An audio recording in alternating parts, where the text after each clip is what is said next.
तो आइए शुरू करते हैं न्यूज पथ का सफर और सबसे पहले आपको दिखाते हैं ऐसी तस्वीरें जिनका जिक्र सरे रहा है। ये तस्वीरें सुर्खियों में भी है और सोशल मीडिया पर भी है। इनसे आपका बाखबर होना बेहद जरूरी है क्योंकि चौराहे पर इन्हीं की चर्चा समंदर में वोटिंग की भी है। चुनाव आयोग ने चेन्नई के पास समंदर में अनोखे तरीके से वोटिंग जागरूकता का वीडियो शेयर किया। दरअसल 6 स्कूबा डाइवर 60 फीट पानी के नीचे गए और ईवीएम के साथ वोटिंग की। देश में पहले चरण का चुनाव 19 अप्रैल को होगा। ऐसे में चुनाव आयोग लगातार मतदाताओं को प्रेरित करने में जुटा है। मथुरा से सांसद हेमा मालिनी एक बार फिर से खेतों में गेहूं की फसल काटती नजर आई। खुद हेमा मालिनी ने भी कुछ तस्वीरें सोशल मीडिया पर शेयर की। इस दौरान उन्होंने बताया कि वो उन किसानों से बातचीत करने के लिए खेतों में गई जिनसे वो पिछले 10 वर्षों से लगातार मिलते रहे हैं। यूपी के ग्रेटर नोएडा में एक्सप्रेसवे पर एक तेज रफ्तार कार से स्टंट का वीडियो सामने आया। ऐसे में ट्रैफिक पुलिस ने कार्रवाई करते हुए आरोपी युवकों को 24,500 रुपए का चालान काट दिया। वायरल वीडियो में सामने आया कि कार से जा रहे 2 युवक अपनी जान को जोखिम में डाल रहे हैं। ये दोनों युवक चलती कार की खिड़की से बाहर निकले नजर आए। हरियाणा के गुरुग्राम में एक नामी कंपनी के डिलीवरी बॉय के ऊपर घर पर सामान देने के बाद चोरी करने का आरोप लगा। इस घटना से जुड़ा एक वीडियो भी सोशल मीडिया पर सामने आया जो वायरल हो गया। इस वीडियो में दिख रहा है कि डिलीवरी बॉय ने ग्राहक को सामान देने के बाद दरवाजे से कुछ चीज उठा ली। दावा है कि ये महंगे जूते थे। आरजेडी नेता लालू यादव का एक वीडियो सोशल मीडिया पर वायरल हो गया जिसमें वो अपनी पोती के साथ नजर आए। इस वीडियो में दिख रहा है कि लालू खुद तो सत्तू खा ही रहे हैं, साथ ही वो अपनी पोती को भी सत्तू खिला रहे हैं। जिंदगी का सफर सुहाना हो इसके लिए सावधान रहना जरूरी है। रोजमर्रा की आपाधापी में कुछ देर बैठकर सोचना समझना भी जरूरी है कि आपके आसपास क्या हो रहा है और जो कुछ हो रहा है उससे हमारी जिंदगी, हमारा परिवार कैसे प्रभावित हो सकता है। इसलिए हॉर्न बजाकर बाखबर करने वाली खबर जरूरी होती है। और आज की ये खबर हम सबकी जिंदगी से जुड़ी हुई है। हरियाणा के महेंद्रगढ़ जिले के कनीना में एक दर्दनाक हादसा हो गया जिसमें 6 बच्चों की मौत हो गई और दर्जनों घायल हो गए। इसकी बड़ी वजह थी कि बस ड्राइवर नशे में धुत था और उसी कंडीशन में वो स्कूल बस को चला रहा था। हालांकि कुछ लोगों ने ड्राइवर को रोकने की भी कोशिश की लेकिन वो नहीं माना। इसके बाद लोगों ने फोन करके स्कूल के प्रिंसिपल से इसकी शिकायत की लेकिन प्रिंसिपल ने उसे अनसुना कर दिया। अब सवाल है कि हादसों से पहले शासन प्रशासन क्यों सोया रहता है। लिहाजा ऐसे नशेड़ी ड्राइवर और लापरवाह स्कूल एडमिनिस्ट्रेशन से खुद सतर्क हो जाएं और दूसरों के लिए भी सावधानी वाला हॉर्न बजाएं। इसलिए इसकी मान्यता रद्द करने के लिए भी ऊपर भेज दिया गया। महेंद्रगढ़ के कनीना का जीएल पब्लिक स्कूल के प्रिंसिपल और स्टाफ को ये सूचना दे दी गई थी कि बस ड्राइवर नशे की हालत में बस चला रहा है, लेकिन स्कूल प्रिंसिपल दीप्ति ने उनकी शिकायत को नजरअंदाज कर दिया जिससे बड़ा हादसा हो गया।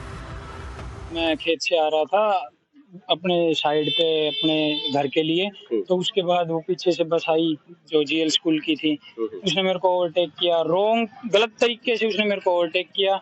मेरी बाइक इम्बैलेंस होगी, रोड के साइड में चला गया मैंने बाइक को बैलेंस किया और जैसे तैसे उसको गांव के बस स्टैंड पे आके पकड़ लिया। ओवरटेक मैंने लगा के उसको रोक लिया। फिर मैंने रुका, मैं घूम के उसकी ड्राइवर साइड की खिड़की खोल ली, उसकी चाबी निकाल ली मैंने।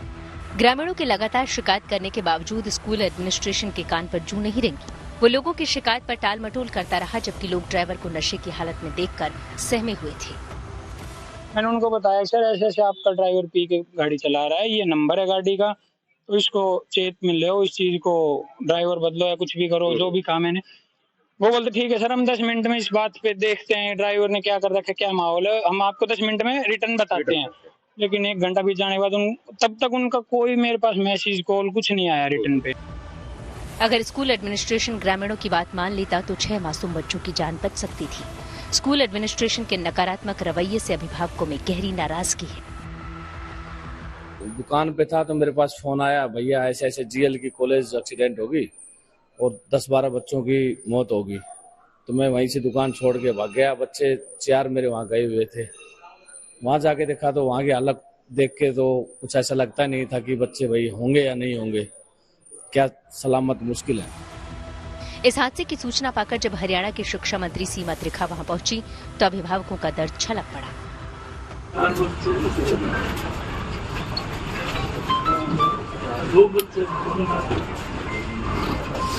उस ड्राइवर से बच्चों ने चाबी निकाल ली। इतने दारू पी रखी नीचे करो। कल भी उसने गाड़ी को भिड़ाया। और ये मैडम एक्सीडेंट नहीं है, ये सरासर मर्डर है, जान पूछ के किया है। अगर इसलिए नहीं एक्सीडेंट हो जाए तो हमारे में तसल्ली हो जाए कि भाई ये एक्सीडेंट हो जाता है। गजेटेड हॉलीडे था, इसके बावजूद स्कूल वालों ने अपना स्कूल खोला हुआ, जो कि पूरी तरह से गैर कानूनी काम है। सरकार के माध्यम से, प्रशासन के माध्यम से इसका संज्ञान लिया गया है और उनको शो कॉज नोटिस भी जारी किया है। शुरुआती जांच में पता चला है कि 4 बड़े कारण थे जिस वजह से इतना भीषण हादसा हुआ। पहला कारण, ईद के दिन जब पूरे देश में छुट्टी थी, सभी सरकारी दफ्तर से लेकर शिक्षण संस्थान भी बंद रखे गए हैं, ये निजी स्कूल खोला गया। दूसरा कारण, जो ड्राइवर बस चला रहा था वो शराब के नशे में था। तीसरा कारण, ड्राइवर ने नियमों को तोड़ते हुए जरूरत से ज्यादा स्पीड में बस चलाई। चौथा कारण, स्कूल का फिटनेस सर्टिफिकेट कई महीने पहले ही एक्सपायर हो चुका था। महेंद्रगढ़ के कनीना गांव के सरपंच भी यही कह रहे हैं कि अगर स्कूल प्रशासन लापरवाही न बरतता तो बच्चों की जान बच सकती थी। अगर स्कूल प्रशासन चाहता तो ये हादसा निश्चित ही रुक सकता था, जो कि उनके पास इस हादसे से 2 घंटे पहले इस बात की सूचना मिल गई थी कि ड्राइवर जो है उन्होंने शराब पी रखी है, और बाकायदा इस सूचना को देने वाला भाई आपके समक्ष मौजूद है। अगर स्कूल प्रशासन उचित से उचित कार्रवाई उसी समय कर देता या कोई अन्य बस को भेज देता तो शायद में भी हादसा नहीं हो सकता। किसी हादसे को टालने के लिए इससे ज्यादा कोई क्या कर सकता है। ग्रामीणों ने इस भयानक हादसे को टालने के लिए जो भी हो सकता था वो सब किया, लेकिन स्कूल प्रशासन चादर तान कर सोता रहा। पुलिस में दिए बयान में प्रत्यक्षदर्शी ने क्या कहा, जरा सुनिए। मेरे को बयान के लिए ले गए वो, मैं चला गया बयान के लिए, तो उन्होंने पूछा भाई कैसे क्या हुआ, तो मैंने जो भी मेरे साथ घटना घटित हुई थी मैंने सब बता दिया। मैंने ये तक बताया कि मैंने स्कूल में फोन कर रखा है, मेरे पास कॉल हिस्ट्री है, मैंने वो उनको दे दी। उन्होंने मेरे पे कॉल हिस्ट्री, जो वीडियो वगैरह बनी थी वो सब उनके पास है। मृतक बच्चों के परिवार वालों पर दुखों का पहाड़ टूट पड़ा है। हादसे में जान गंवाने वाले एक बच्चे के पिता ने कहा कि ऐसे स्कूल में तो ताला लगा देना चाहिए। हादसे की तस्वीरें सोशल मीडिया पर वायरल हुई तो जिसने भी ये तस्वीरें देखी वो सहम गया। हादसे को लेकर हर तरफ मातम है। आखिरकार कोई कैसे मासूम बच्चों की जिंदगी को लेकर इतना लापरवाह हो सकता है। इस बस को देखिए, ये जो ड्राइवर की थी, यहाँ किसी प्रकार की कोई सेफ्टी का जो है सामान नहीं रखा गया है, ना ही कोई फर्स्ट एड रखी गई है, ना कोई फायर का रखा गया है। और बच्चों की जो है संख्या बस में अत्यधिक बताई जा रही थी कि लगातार बस में जो संख्या थी सीटों की, उससे अधिक बच्चे बस के अंदर बैठे हुए थे। कांच के जो निशान है, शीशे टूटे हुए, वो कांच के निशान भी बस के अंदर गिरे हुए हैं, टुकड़े जो है कांच के वो गिरे हुए हैं। बस की पूरी तरह से क्षतिग्रस्त है। पुलिस प्रशासन मामले की जांच में लगा हुआ। इस मामले में राज्य सड़क परिवहन के एक अधिकारी को निलंबित कर दिया गया है। उनकी इंक्वायरी कराने पर यही पता चला है कि डॉक्यूमेंट्स में भी कमी थी, इसीलिए एफआईआर जो है स्कूल प्रशासन के ऊपर भी की जा रही है ड्राइवर के साथ। इंश्योरेंस भी एक्सपायर हो गया था। जी, वो संज्ञान में आया है ये इंक्वायरी पर कि ये सारे कागजातों में भी कमी थी। पुलिस ने इस मामले में आरोपी bus driver Dharmendra, school principal Deepti और सचिव होशियार सिंह को गिरफ्तार कर लिया और तीनों को कनीना कोर्ट में पेश किया, जहां कोर्ट ने तीनों आरोपियों को पूछताछ के लिए 5 दिन के पुलिस रिमांड में भेज दिया। हालांकि स्कूल मालिक और उसका बेटा अभी भी फरार है। स्कूल बस हादसों की लिस्ट बढ़ती जा रही है, लेकिन स्कूल प्रशासन की नींद क्यों नहीं टूट रही। इसी महीने 2 अप्रैल को यूपी के बाराबंकी में पिकनिक मनाकर लौट रहे छात्रों से भरी स्कूल बस पलट गई थी, जिसमें 3 बच्चों की मौत हो गई। 11 जनवरी को राजस्थान के पाली में एक स्कूल बस और ट्रक की जोरदार टक्कर हो गई और हादसे में 20 बच्चे घायल हुए। इसी तरह पिछले साल दिसंबर में गोरखपुर में भी ओवरटेक करने की वजह से ही एक स्कूल बस हादसे का शिकार हो गई और 2 बच्चों की मौत हुई। 30 अक्टूबर 2023 को यूपी के बदायूं में एक स्कूल बस और वैन में टक्कर हुई, 4 बच्चों की जान चली गई। जबकि स्कूल बसों के संचालन को लेकर सुप्रीम कोर्ट की साफ गाइडलाइन है, लेकिन इसकी निगरानी नाम मात्र की होती है और जब कोई घटना सामने घटती है तो सख्ती दिखाई देती है। स्कूल बस पीले रंग की होनी चाहिए, बस पर स्कूल का नाम और उसका नंबर लिखा होना चाहिए, बस के दरवाजे ठीक तरह से लॉक होने चाहिए और इमरजेंसी के लिए अलग से दरवाजे होने चाहिए। स्कूल बसों की रफ्तार 40 किलोमीटर प्रति घंटे से ज्यादा नहीं होनी चाहिए। स्कूल बस में सीसीटीवी होना भी अनिवार्य है। किसी भी स्कूल बस में क्षमता से ज्यादा बच्चे भी नहीं बैठ सकते। लिहाजा ऐसे स्कूल बस ड्राइवर और लापरवाह स्कूल एडमिनिस्ट्रेशन से खुद सतर्क हो जाए और दूसरों को भी सावधान करने के लिए हॉर्न बजाएं। कनीना से नवीन मोटला और रेवाड़ी से Devraj Chauhan, good news today. Bharat के पहाड़ी इलाकों में बदलेगा मौसम। आइए सीधे आपको लिए चलते हैं न्यूज एक्सप्रेसवे पर, जहां देश भर की कुछ और जरूरी खबरें कर रही हैं आपका इंतजार। प्रधानमंत्री नरेंद्र मोदी ने उत्तर भारत में चुनाव प्रचार किया। सबसे पहले वो सुबह जम्मू कश्मीर के उधमपुर पहुंचे, जहां उन्होंने एक जनसभा को संबोधित किया। इसके बाद दोपहर में प्रधानमंत्री ने राजस्थान के बाड़मेर में अपनी पार्टी के पक्ष में वोट मांगे। बाड़मेर के अलावा पीएम ने दौसा में एक रोड शो भी निकाला, जहां काफी भीड़ देखने को मिली। कांग्रेस के मैनिफेस्टो में तो बंटवारे की, गुनहगार मुस्लिम लीग की छाप नजर आती है। दिल्ली शराब नीति मामले में गिरफ्तार की कविता को राउ रेवेन्यू कोर्ट ने 15 अप्रैल तक सीबीआई की हिरासत में भेज दिया। कविता तेलंगाना के पूर्व मुख्यमंत्री के चंद्रशेखर राव की बेटी हैं। इन्हें ईडी की टीम ने पिछले महीने ही हैदराबाद में उनके घर से गिरफ्तार किया था। क्वेश्चंस पूछेंगे, फ्यूटाइल एक्सरसाइज है, सीबीआई जो पूछ रही है वो गलत है। रक्षा क्षेत्र में आत्मनिर्भर भारत अभियान और वायुसेना के लिए गुड न्यूज आई। दरअसल सार्वजनिक क्षेत्र की कंपनी हिंदुस्तान एरोनॉटिक्स लिमिटेड को रक्षा मंत्रालय से बड़ा टेंडर मिल सकता है। रक्षा मंत्रालय ने HAL को टेंडर पर जवाब देने के लिए 3 महीने का समय दिया है। इसके तहत 97 स्वदेशी LCA मार्क 1A लड़ाकू विमान खरीदे जाएंगे। बताया जा रहा है कि टेंडर 65,000 करोड़ रुपए का है। ये भारत सरकार की ओर से स्वदेशी मिलिट्री हार्डवेयर के लिए दिया गया सबसे बड़ा ऑर्डर हो सकता है।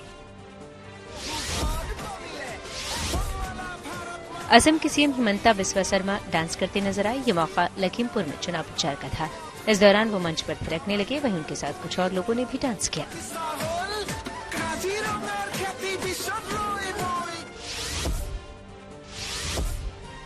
उत्तर भारत के पहाड़ी इलाकों में मौसम बदल सकता है। मौसम विभाग का अनुमान है कि 1 से 2 दिनों में जम्मू कश्मीर और हिमाचल में भारी बारिश के साथ तेज हवाएं चलेंगी। इसके अलावा ओले भी गिरने की संभावना है। इसका असर मैदानी इलाकों में भी दिख सकता है। वहीं मौसम विभाग का कहना है कि अप्रैल महीने में दिल्ली NCR में फिलहाल हीट वेव चलने की कोई आशंका नहीं है। इसके पीछे वेस्टर्न डिस्टर्बेंस बड़ी वजह है कि एक के बाद एक पश्चिम विक्षोभ पास कर रही है, जिसके चलते आपका 1 या 2 दिन अगर साफ आसमान मिलते, टेम्परेचर थोड़ा बढ़ जाता है, दोबारा बादल आने से मैक्सिमम टेम्परेचर्स घट जाते हैं। अभी भी अगर आप देखते हैं तो एक बहुत एक्टिव पश्चिम विक्षोभ हमारे नॉर्थ ईस्ट इंडिया की तरफ आ रही है। यूपी की मिर्जापुर लोकसभा सीट से समाजवादी पार्टी के प्रत्याशी अलग अंदाज में दिखाई दिए। दरअसल वो फसल काटते नजर आए। एसपी प्रत्याशी राजेंद्र S. बिंद चुनाव प्रचार के लिए खेत के पास से गुजर रहे थे। इसी दौरान वो खेत में गए और गेहूं की फसल काटनी शुरू कर दी। खबरों के एक्सप्रेसवे से आगे रुक करेंगे सियासी ढाबे का, जहां आज की सबसे दिलचस्प खबर मौजूद है। लोकसभा चुनाव के पहले चरण की वोटिंग में अब कुछ ही दिन का समय बचा है। ऐसे में सभी पार्टियों के स्टार प्रचारक और उम्मीदवार अपने प्रचार प्रसार में जुटे हुए हैं। इस बीच बिहार में आरजेडी और बीजेपी के बीच तनातनी का दौर लगातार जारी है। आरजेडी की ओर से लालू प्रसाद यादव की बेटी मीसा भारती ने प्रधानमंत्री मोदी के खिलाफ मोर्चा खोल दिया है। हालांकि प्रधानमंत्री मोदी पर दिए अपने बयान पर सफाई देते हुए कहा कि उनके बयान को तोड़ मरोड़ कर पेश किया गया। वहीं दूसरी ओर प्रधानमंत्री मोदी विपक्ष पर भ्रष्टाचारियों को बचाने का आरोप लगा रहे हैं, जबकि विपक्ष इसे बीजेपी की साजिश बता रहा है।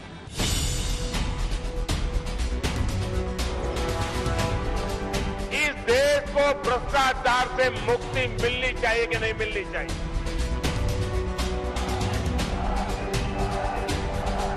बिहार की पाटलिपुत्र लोकसभा क्षेत्र से आरजेडी उम्मीदवार मीसा भारती अपने उस बयान से पलट गई हैं, जिसमें उन्होंने कहा था कि अगर जांच होगी तो प्रधानमंत्री मोदी सहित कई केंद्रीय मंत्री जेल जाएंगे। हालांकि जब उनके इस बयान पर सियासी बवाल मचा तो वो अपने बयान से पलट गई और कहा कि उनके बयान को तोड़ मरोड़ कर पेश किया गया। जो मैंने बयान दिया पूरा सुना है।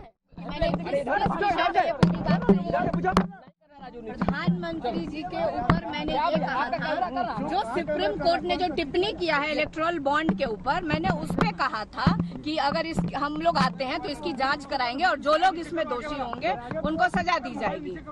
आप देखिए प्रधानमंत्री जी, भाजपा एनडीए के लोग ईडी, सीबीआई, इनकम टैक्स, विपक्ष के नेताओं के ऊपर रेड डलवा करके उनको जेल में भेज रहे हैं। तो मुद्दा तो है ही नहीं। मैं बार बार कह रही हूँ कि विपक्ष मतलब सत्ता पक्ष में जो लोग बैठे हैं भाजपा, प्रधानमंत्री के पास क्या मुद्दा है? क्यों वो बात कर रहे हैं? बेरोजगारी पे बात कर रहे हैं प्रधानमंत्री जी, महंगाई पे वो बात कर रहे हैं। मैंने जो मेरे बयान को तोड़ मरोड़ के मीडिया के द्वारा जो प्रस्तुत किया गया है, जो भाजपा का एजेंडा मीडिया सेट कर रही है, ये देश की जनता के सामने नहीं चलेगा। भ्रष्टाचार को लेकर प्रधानमंत्री मोदी लगातार विपक्ष पर हमला कर रहे हैं, जांच एजेंसियों की कार्रवाई को सही ठहरा रहे हैं और भ्रष्टाचार पर कार्रवाई के विरोध में हो रही सियासत को लेकर सवाल भी उठा रहे हैं। जब कांग्रेस की सरकार थी तो गरीब का, नौजवान का पैसा बिचौलिए खा जाते थे। भाजपा सरकार लोगों के हक का पैसा सीधे उनके बैंक खाते में ट्रांसफर कर रहा है।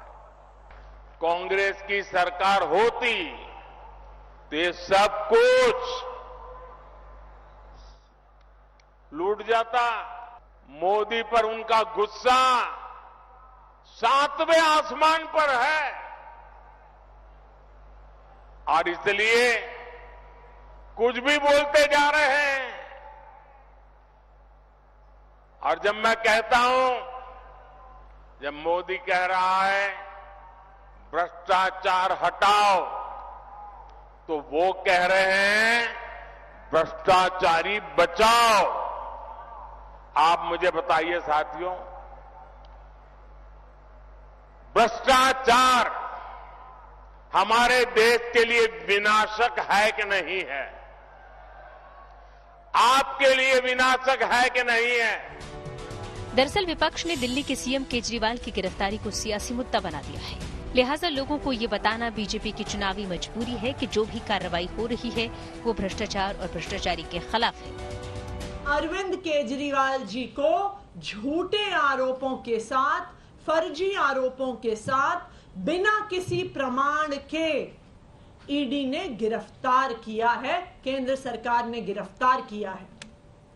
क्यों?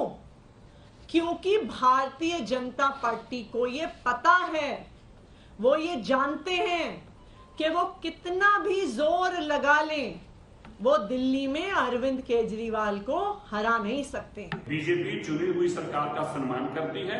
दिल्ली के लोगों ने आम आदमी पार्टी को मैंडेट दिया है और आम आदमी पार्टी को सरकार चलानी चाहिए। लेकिन आम आदमी पार्टी का मुखिया अरविंद केजरीवाल चाहते हैं कि किसी तरीके राष्ट्रपति राज लग जाए, क्योंकि वो मुख्यमंत्री जेल में हैं, वो जेल में मुख्यमंत्री रहना चाहते हैं, जो कि असंभव है। आम चुनाव के वक्त विपक्ष को भी शायद इस बात का एहसास हो चला है कि भ्रष्टाचार वाला बीजेपी का हथियार उन्हें सियासी तौर पर नुकसान पहुंचा सकता है।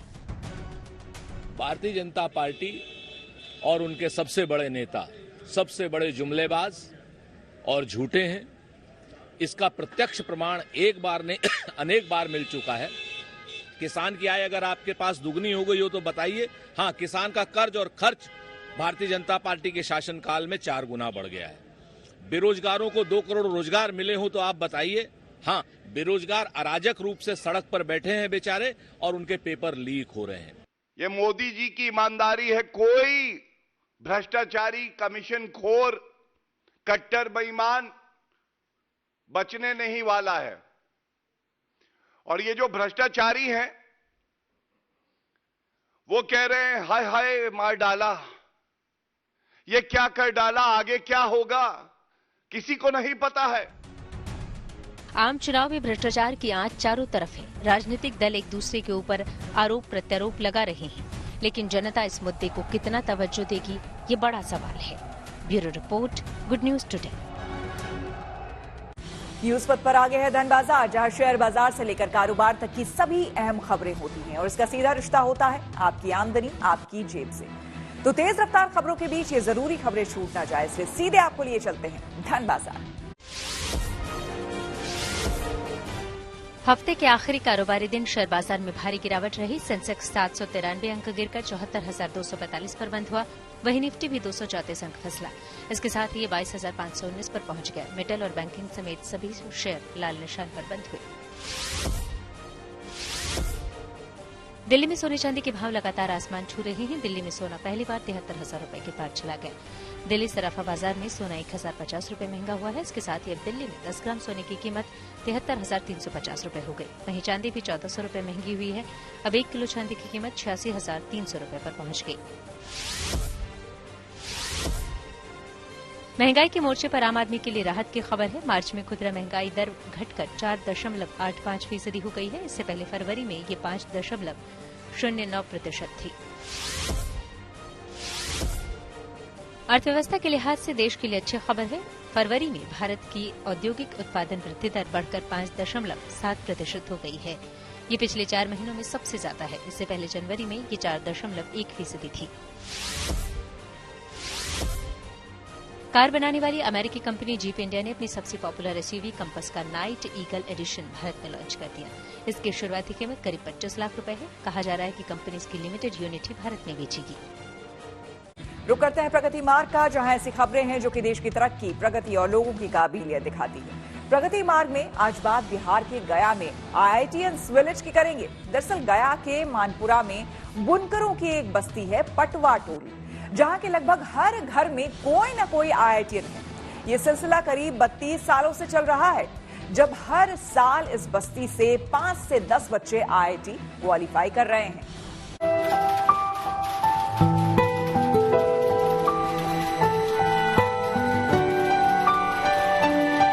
मशीनों के शोर के बीच भविष्य की राह बुनते ये बच्चे खास हैं, क्योंकि शोर में भी ये सुकून तलाशना जानते हैं।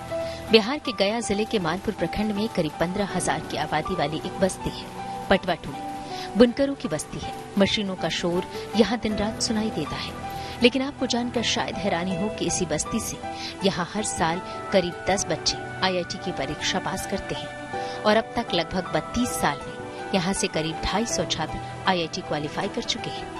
यही वजह है कि ये गांव IITians विलेज नाम से मशहूर हो गया है। इस गांव को IITians का गांव कहा जाने लगा है। पटवा टोली से IITians विलेज बनने की कहानी शुरू हुई 1992 में, जब इसी बस्ती में रहने वाले जितेंद्र प्रसाद ने पहली बार IIT क्वालिफाई करके बस्ती का नाम रोशन किया।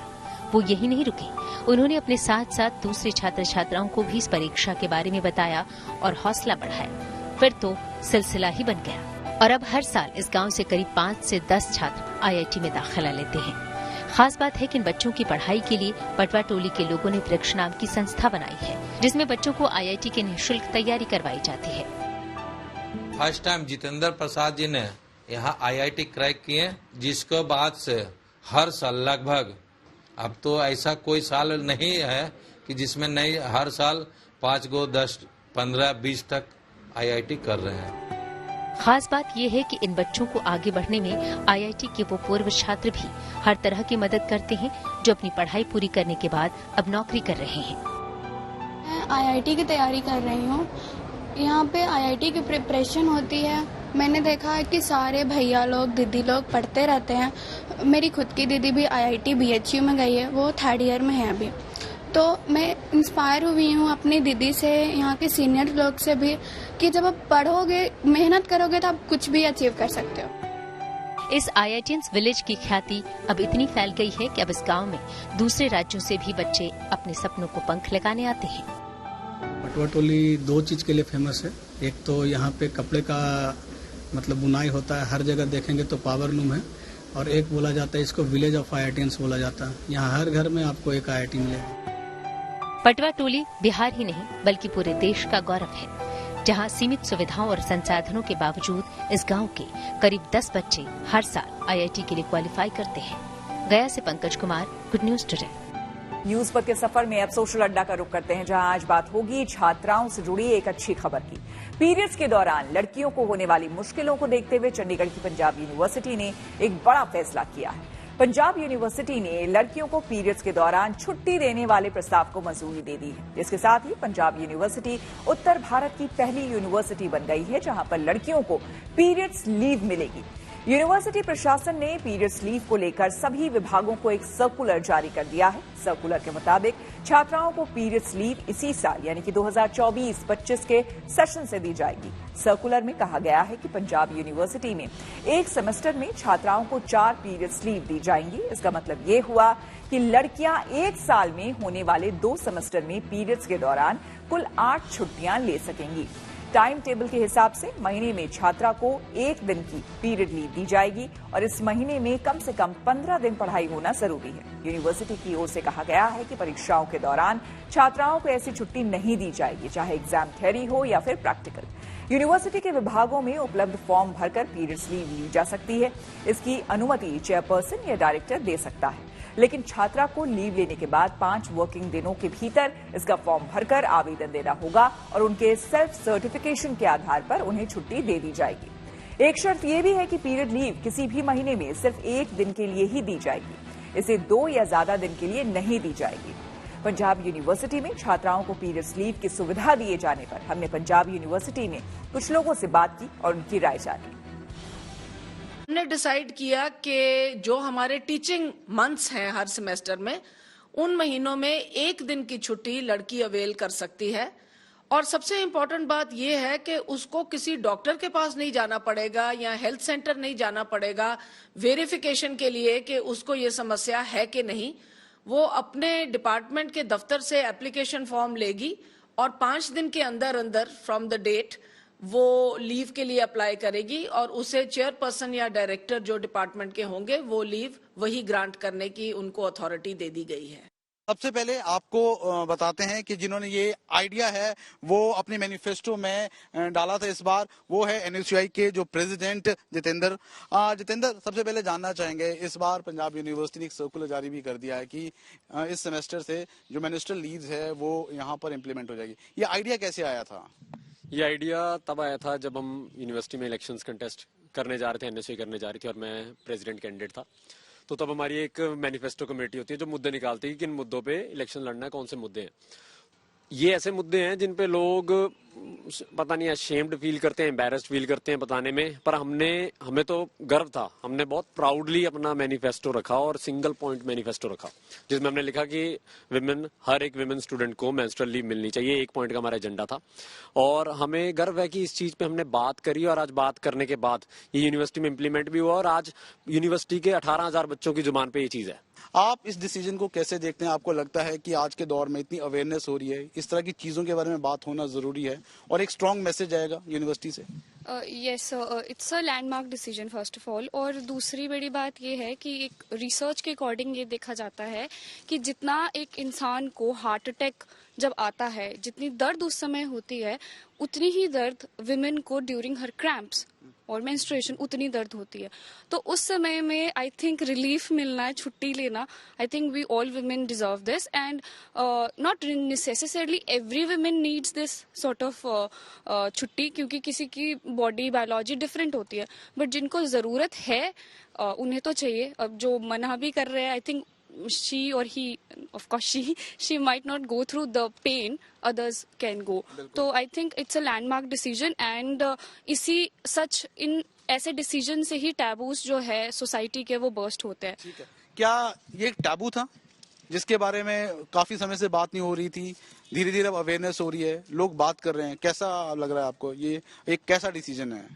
सर, ये अभी तक का बेस्ट डिसीजन है जो गर्ल्स स्टूडेंट्स के कंसर्न में लिया गया है। एंड ऑफ कोर्स पीरियड्स आज के टाइम में मेंस्ट्रुएशन साइकिल ये एक टैबू है, इसके बारे में हम या तो छुप के बात करते हैं या फिर हम इसको अवॉइड करते हैं बात करना। एंड ऑफ कोर्स ये जो डिसीजन लिया गया है इससे एक पॉजिटिव मैसेज आएगा कि जो स्टूडेंट्स हैं उनको ये मिलना चाहिए, गर्ल्स स्टूडेंट्स ये डिजर्व करते हैं। अच्छा डिसीजन है। बिल्कुल छोटा सा आपसे जानना चाहेंगे, आप इस फैसले को कैसे देखते हैं? गर्ल्स की फेवर में है, मतलब it's a good decision? Obviously girls की फेवर में, क्योंकि जो एक सोसाइटी ने टैबू क्रिएट कर दिया था, आज के टाइम में ये बहुत जरूरी है, क्योंकि हम देख रहे हैं कि जो वुमेन की हेल्थ है वो मतलब रेशियो गिरता जा रहा है, डिक्लाइन हो रहा है। अगर आप जाएंगे डॉक्टर्स के पास भी तो भी इस इशू को हम लोग खुल के नहीं बोल पाते। तो इसलिए बहुत बेस्ट डिसीजन है, क्योंकि पीरियड्स को लेके पहली बार कोई ऐसा मुद्दा नॉर्थ इंडिया में पहली बार ऐसी चीज इम्प्लीमेंट। देश में बढ़ेंगे ईवी चार्जिंग स्टेशंस। जी हां, टेक्नोलॉजी से जुड़ी ऐसी ही खबरों को जानने समझने के लिए आइए सीधे चलें डिजिटल गली। सैमसंग ने अपने स्मार्टफोन गैलेक्सी A34 5G की कीमत घटा दी। 8 GB रैम और 128 GB स्टोरेज वाला वेरिएंट अब 24,499 रुपए में मिलेगा। पहले इसकी कीमत 30,999 रुपए थी। वहीं 8 GB रैम और 256 GB स्टोरेज वाले स्मार्टफोन की कीमत 32,999 रुपए से घटाकर 26,499 रुपए रखी गई है। खबरें हैं कि एलन मस्क अपनी कंपनी स्टारलिंक के जरिए सैटेलाइट ब्रॉडबैंड को लेकर बड़ा ऐलान कर सकते हैं। कहा जा रहा है कि स्टारलिंक ने इसके लाइसेंस के लिए आवेदन कर दिया है, लेकिन अभी सरकार से लाइसेंस नहीं मिला है। इसको लेकर जल्द प्रक्रिया शुरू होने की उम्मीद है। देश में जल्द इलेक्ट्रिक व्हीकल के लिए चार्जिंग स्टेशन बढ़ सकते हैं। दरअसल टाटा ग्रुप की company Tata passenger electric mobility ने एक करार किया है। Shell India markets private limited के साथ हुए इस करार के तहत अलग अलग राज्यों में चार्जिंग स्टेशनों का जाल बिछाया जाएगा। देश में शक्ति की उपासना का पर्व चल रहा है। नारी तू नारायणी का संदेश गूंज रहा है। राजस्थान के जयपुर में उस वक्त नारी का शक्ति अवतार देखने को मिला जब एक महिला का सामना चेन छीनने वाले बदमाशों से हुआ, लेकिन महिला ने बदमाशों को ऐसा मजा चखाया कि वो चारों खाने चित्त हो गए।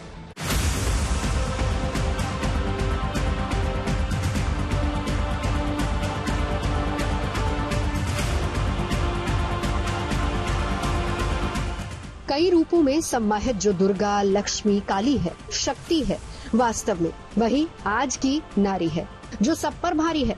ये बात सिर्फ कागजों पर ही नहीं बल्कि हकीकत में भी साबित होती नजर आ रही है। राजस्थान के जयपुर में बावरिया गैंग के 3 बदमाशों ने अकेले देख एक नारी को घेर क्या लिया। उसने उन बदमाशों को छठी का दूध याद दिला दिया और बता दिया कि नारी शक्ति क्या होती है। घटना जयपुर के मानसरोवर इलाके के भृगुत पथ की है, जहां गुरुवार तड़के करीब 5:30 बजे सोनू मीणा नाम की महिला मॉर्निंग वॉक कर रही थी। तभी उसके सामने बाइक सवार 3 बदमाश आ गए। इसमें से एक बदमाश बाइक दौड़ा रहा था और दूसरा हाथ में बाल्टी लिए प्लानिंग में लगा हुआ था, लेकिन उसके पीछे तीसरे बदमाश ने टारगेट करते हुए महिला को गले से झपट्टा मारा। इतने में सोनू मीणा ने माजरा भांप लिया और बहादुरी और शक्ति का परिचय देते हुए झपटमार से जूझती रही। इस बीच सोनू के गले की गोल्ड की चेन सड़क पर गिर गई और जब बदमाश उसे लेने में सफल नहीं हुआ तो आखिर में सोनू पर गुलेल से वार कर अपने साथियों के साथ फरार हो गया। क्योंकि ये पूरी घटना सीसीटीवी में रिकॉर्ड हुई, इसलिए अच्छी बात ये रही कि पुलिस ने तीनों आरोपियों को गिरफ्तार कर लिया और पूछताछ की जा रही है। बहरहाल इस पूरे घटनाक्रम में सोनू ने अद्वितीय बहादुरी और सूझबूझ का परिचय दिया। नवरात्र के दौरान ऐसी तस्वीर नारी शक्ति को सलाम का मौका देती है। जयपुर से विशाल शर्मा के साथ bureau report, good news today. Israel और ईरान की यात्रा के लिए भारत की ट्रैवल एडवाइजरी आई। सीधे आपको ले चलते हैं न्यूज एक्सप्रेसवे पर, जहां पर देश और दुनिया की कुछ और जरूरी खबरें कर रही हैं आपका इंतजार। सूत्रों के हवाले से खबर है कि बीजेपी 14 अप्रैल यानी रविवार को अपना चुनावी घोषणा पत्र जारी कर सकती है। कहा जा रहा है कि मैनिफेस्टो को लेकर लगभग काम पूरा हो चुका है। अब पार्टी लोकसभा चुनाव के लिए अपना विजन रखने की तैयारी में है। जेल से रिहा हुए आम आदमी पार्टी के नेता संजय सिंह ने लखनऊ में एसपी प्रमुख अखिलेश यादव से मुलाकात की। इस दौरान उन्होंने समाजवादी पार्टी और इंडिया गठबंधन में आम आदमी पार्टी की रणनीति को लेकर चर्चा की। इस मुलाकात के बाद दोनों नेताओं ने कहा कि यह चुनाव संविधान बचाने की लड़ाई है। राजस्थान के जयपुर में कांग्रेस प्रत्याशी का गदा के साथ एक वीडियो वायरल हो गया। इतना ही नहीं, प्रताप सिंह खाचरियावास चुनाव प्रचार के दौरान मंच पर श्रीराम के भजन पर डांस करते भी दिखाई दिए। इसी मंच पर एक कलाकार ने हनुमान जी जैसा रूप धारण किया हुआ था। इसी के साथ न्यूज पथ में मेरे यानी कि श्वेता झा के साथ फिलहाल इतना ही। देश दुनिया की तमाम पॉजिटिव खबरों के लिए आप देखते रहिए गुड न्यूज टुडे।